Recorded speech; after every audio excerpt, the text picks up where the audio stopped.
বিল্লাহি মিনাশ শাইতানির রাজিম। বিসমিল্লাহির রহমানির রহিম। শুরু করতেছি মহান রাব্বুল আলামিনের নামে। আসসালামু আলাইকুম। দেখেন, আগেরকার মানুষের কাছে শুনতাম, ময় মুরব্বীরা বলছিল এমন কথা যে একটা সময় আসবে নারীদের উৎপাতে পুরুষ নাকি গাছে উঠবে এবং নারীরা ওই গাছতলায় গিয়ে ওই পুরুষকে নামানোর চেষ্টা করবে। কিন্তু পুরুষ নারীর দিকে তাকিয়ে মানে এতটাই ঘেন্না চলে আসবে, তাদের কাছে আর ভালো লাগবে না, বলবে এই যা। তারপরে যখন যাবে না, থুতু ছিটাবে। তো এই থুতুই নাকি নারীরা খাবে, তারপরেও যাবে না। ওই পুরুষ আবার কি করবে, বাধ্য হয়ে শেষে গাছ থেকে প্রস্রাব করে দিবে, নারীরা নাকি প্রস্রাবটাই পান করবে এবং তারা গর্ভবতী হবে, মানে গর্ভবতী হবে। তাদের পেটে বাচ্চা কাচ্চা চলে আসবে। এইসব কথা শুনতে শুনতেই বড় হয়ে গেছি। আজকাল আর এইসব কথা শোনা যায় না, মানে সেই মুরব্বিগুলি নাই। তবে এইসব কথা এখন আমাদের বলার দায়িত্ব। তবে আমরা তো এখন ইসলামের পথেই নাই। মানুষ আমরা কেমন যেন হয়ে গেছি, তাই এইসব কথা নিয়ে আর আলাপ আলোচনাও করি না। বা দুই একজন হয়তো মুরব্বী এখনো বয়োজ্যেষ্ঠ আমাদের সমাজে আছে, মানে তৎকালীন ওই সেই আমরা যখন ছোটকালে যাদের কাছে শুনে আসতাম, তাদের বন্ধু বান্ধব এখনো আল্লাহর দোয়ায় অনেকে আছে, তারা হয়তো এখনো কিছু কিছু কথা বলে থাকে। তো আমি এই জিনিসটা নিয়ে অনেকদিন চিন্তা করেছি যে এরকম সময় কি আসলে আসবে, আর যদি কখনো আসে তো আমরা পুরুষরা আসলে কি এইরকম আচরণ করব? কেননা আমরা তো নারীদের জন্য তো আমরাও তো নারীদের জন্য তো অনেক পাগল, যে একটি নারীকে যদি পেতাম, ভালোবাসতাম। আমার মতো করে তো নিশ্চয় আমরা সব পুরুষরাই একই চিন্তাই করি। তো সেই পুরুষরাই আবার নারী বিদ্বেষী হব কেন? আবার নারীরা এখন আমাদেরকে পাওয়ার জন্য পিছে পিছে ছুটতেছে, আর সেই নারীকে ত্যাগ করে আমরা গাছেই বা লুকাবো কেন? আর গাছে ওঠার পর তাদেরকে এত ঘৃণা চোখে দেখবো কেন? থুতু ছিটাতে হবে বা প্রস্রাব করে দিতে হবে কেন? এই বিষয় নিয়ে যখন আমি অনেকদিন মানে চিন্তা করতাম, এর কোনো উত্তর পেতাম না। তবে এখন আমি এর উত্তর পাইছি। সেটাই আপনাদেরকে জানাবো, নিজের যতটুকু উত্তর পাইছি। দেখেন, এটা হতে পারে এই কারণেই, এই যে যেমন আজকে আমাদের হাতে মোবাইল ফোন চলে এসছে। একটা সিম্পল কথা দিয়ে আমি আপনাদেরকে বুঝাই। দেখেন, মনে করে দেখেন তো 80-90 দশকে সেই সময়টায় তখন কিন্তু ভিসিআর ছিল। তাই আমি দেখেছি তখন আমরাও ছোট ছিলাম। আমার এলাকার বড় ভাইরা কি করতো, ওই ভিসিআর ভাড়া করে নিয়ে আসতো। ভাড়া করে নিয়ে এসে তারা আমাদেরকে হলো টিকিট কেটে কেটে ছবি দেখাতেন। 1 টাকা 2 টাকা 8 আনা এরকম টাকা দিয়ে আমরা ছবি দেখতাম। ছবি টবি দেখা শেষে রাত 2টা-3টার দিকে আমাদেরকে বলা হতো, বড় ভাইরা বলতো, এই যাও, চলে যাও, আমরা আর ছবি চালাবো না, রাত অনেক হয়ে গেছে, ঘুমাও গিয়ে। তখন আমরা কি করতাম, চলে যেতাম। তখন এই বড় ভাইরা আবার কি করতো, আমরা ওই সময় একটু চালাক যারা ছিলাম, মানে আমরা বুঝতে পারতাম যে বড় ভাইরা আমাদেরকে কেন খেদাচ্ছে, কারণ ওরা এখন নীল ছবি দেখবে। তো তখনকার সৌন্দর্যটা দেখেন, তখনকার সম্মানের বিষয়টা দেখেন। তারা কিন্তু বড় ভাইরা চাইলে কিন্তু পারতেন ওইটাও টিকিট করে টাকা নিয়ে আমাদেরকে দেখাতে, কিন্তু না, তারা তা করেনি। কেন করেনি? এটা করলে সমাজ নষ্ট হয়ে যাবে। তারা পাপ করতেছে কিন্তু নিজেদের মধ্যে রেখেই করতেছিলেন। তাহলে কত ভদ্রতা ছিল সেই সময়। তখন এই বড় ভাইরা কি করতো, ওই 2-4-5 জন মিলে দেখতো, একই রুমেই দেখতো, কিন্তু তাদের দেখার মধ্যে একটা সাবলীন ছিল। তাদের দেখার মধ্যে একটা ভদ্রতা ছিল। তারা 4-5 জন মিলে যে দেখতো, খুব শান্তশিষ্ট ভাবে দেখতো, দেখে তারা 1-2টো ছবি দেখে ভোর হয়ে যেত, তারা আবার বাসায় গিয়ে ঘুমিয়ে পড়তেন। ওটা ওখানেই শেষ। আর এই ভিসিআর কিন্তু সব সময় চাইলে আনতে পারতেন না। তারা এটা আনতেন হয়তো বছরে 1 বার বা বছরে 2-1 বার আনতেন। আর ওই নীল ছবি যদি দেখার ইচ্ছা থাকতো তাহলে বছরে ওই 2-1 বারই দেখতে পেতেন, এর বেশি পেতেন না। আর আমরা তো দেখতামই না, দেখার প্রশ্নই ওঠে না, কারণ আমাদের দেখার ওরকম সুযোগ আমরা কখনোই পেতাম না। তো এই মোবাইল, আমি যে মোবাইলের কথাটা বলছি, এই জন্য ভিসিআর এর কথাটা এখানে আনছি। এই মোবাইল আসার পর দেখেন তো কি হলো। মোবাইলটা আসার পরে কি হলো দেখেন, এই মোবাইলে কিন্তু নীল ছবি সরাসরি, এবং এর একটা অ্যাপসে আছে আলাদা, সেই অ্যাপসে ঢুকলে নীল ছবি আপনি ইচ্ছা মতো দেখতে পারবেন। তাহলে এইটা যখন প্রকাশে চলে আসলো, তখন কি আর ওই ভদ্রতা থাকলো যে 4-5 জন মিলে দেখলো বছরে 1 বার বা 2 বার? দেখে তারা ঘুমিয়ে গেল, শেষ, মাথা থেকে এটা ডিলিট হয়ে গেল, আর এটা মনে পড়ে না। কিন্তু এখন তো আপনি চাইলেও ডিলিট করতে পারতেছেন না, কারণ এটা আপনার হাতে এমন ভাবে চলে আসছে, মন চাইলে আপনি টয়লেটে গিয়ে দেখতেছেন, মন চাইলে আপনি ঘুমানোর সময় দেখতেছেন। এখন কথা হচ্ছে, যেই যে আমরা দেখতেছি বা যারা দেখতেছে, হ্যাঁ, দেখাটাই তো বড় কথা নয়, আর দেখেই তো দেখলাম আর হয়ে গেল তা তো নয়। এটার একটা প্রতিক্রিয়া আছে, এটা একটা পার্শ্ব প্রতিক্রিয়া আছে। কিরকম পার্শ্ব প্রতিক্রিয়া আছে দেখেন, যারা এটা দেখতেছে, বিশেষ করে অবিবাহিত ছেলেরাই দেখতেছে। আরো একটা এই ফাঁকে একটা কথা বলে রাখি, সেই সময় তো শুধু ছেলেরা দেখতো, কিন্তু এখন এতটাই ওপেন হয়ে গেছে যে এই মোবাইলটা কিন্তু দেখবেন আপনি একটা মেয়ের হাতেও আছে। যে মেয়েরা কখনো কল্পনাও করতে পারতো না সেই সময়ের মেয়েরা, যে আমরা হলো নীল ছবি তো দূরে থাক, হ্যাঁ, ওই ভিসিআর যে আনছে বড় ভাইয়েরা, সেখানে গিয়ে ভিসিআর এর ছবিটা দেখাটাই তো কল্পনা করতে পারতেন না।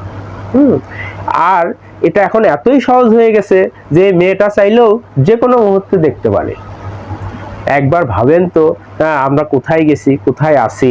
তাহলে এই মোবাইলে যে নীল ছবি দেখতেছে, এই যে ছেলেটা বা মেয়েটা, হ্যাঁ, এখন এই ছেলেটা আর মেয়েটার পার্শ্ব প্রতিক্রিয়া কি হবে? দেখার পরে তাদের কি মন মেজাজ ঠিক থাকে? তারা কি সমাজে ভালো কিছু উপহার দিতে পারবে? নিশ্চয়ই পারবে না। এবং আজকে সমাজের চারিদিকে তাকিয়ে দেখেন, হ্যাঁ, ভালো কিছুটা কিন্তু নাইও। সে 80 দশকে 90 দশকের মতো 2000 সালের মতো পরিবেশ কি এখন আছে? আপনি দেখেন, রাস্তাঘাটে উলঙ্গ অবস্থায় যে যেখানে পারে জেনার কাজ করতেছে, আর বারবার দোষ দিচ্ছে আমরা যে হলো যে দেশে ধর্ষণ বেড়ে গেছে, শিশু ধর্ষিত হচ্ছে, নারী ধর্ষিত হচ্ছে, এটা হলো সরকারদের অপারগতা, সরকারদেরকে দায়ী করা হচ্ছে। হ্যাঁ, ধর্ষণ করতেছেন আপনি, দোষ হচ্ছে সরকারের। তো এখানে কিন্তু এই কথাটা কখনোই বলা হলো না যে আমাদের মাথাটা প্রথমে কোথায় নষ্ট হয়ে গেল, কোথায় বিকৃত হয়ে গেল। কারণ এই মোবাইল ফোন দেখেই মাথাটা বিকৃত হয়েছে, এই মোবাইল ফোন দেখে আমার মাথাটা নষ্ট হয়ে গেছে, তাই তো আমি এই ধর্ষণের কাজে লিপ্ত হয়ে গেছি। এখানে মোবাইলকে কেউ দোষ দিচ্ছে না, দিচ্ছে সমাজের উচ্চ অবস্থায় যারা আছে, তাদেরকে দেয়া হচ্ছে।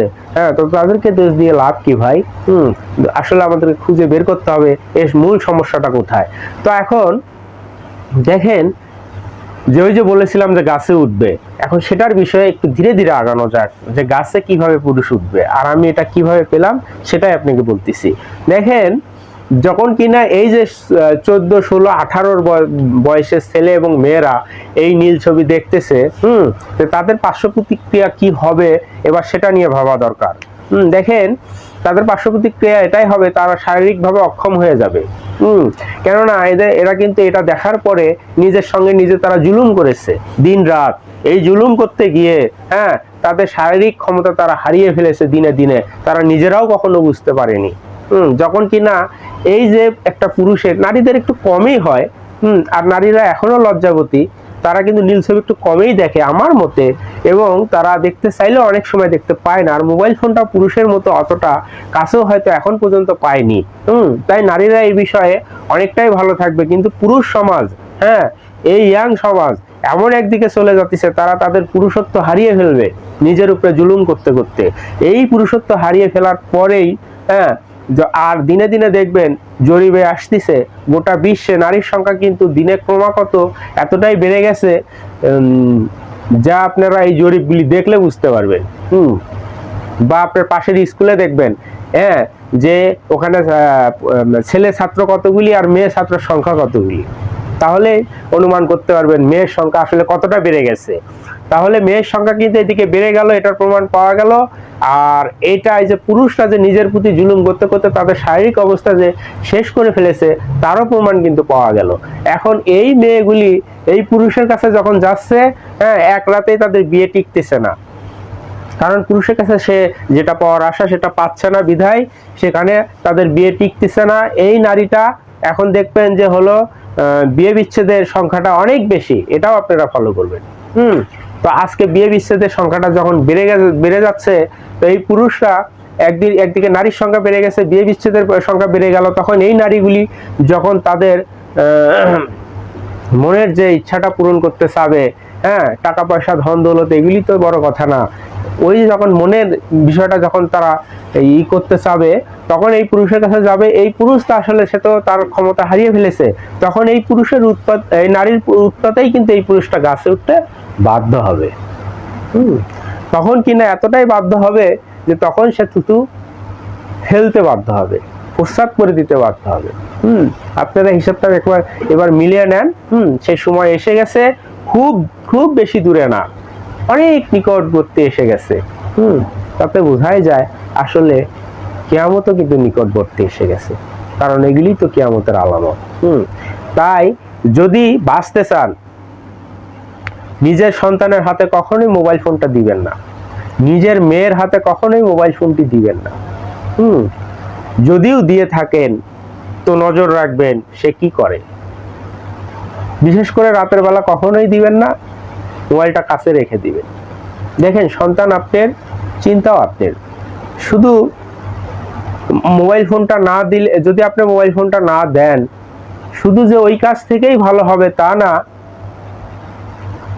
আরো অন্যান্য অনেক কাজ থেকে ভালো হবে। তাই মোবাইল ফোনটা খুব সাবধান, মোবাইল ফোনটা কখনোই সন্তানের হাতে তুলে দিবেন না।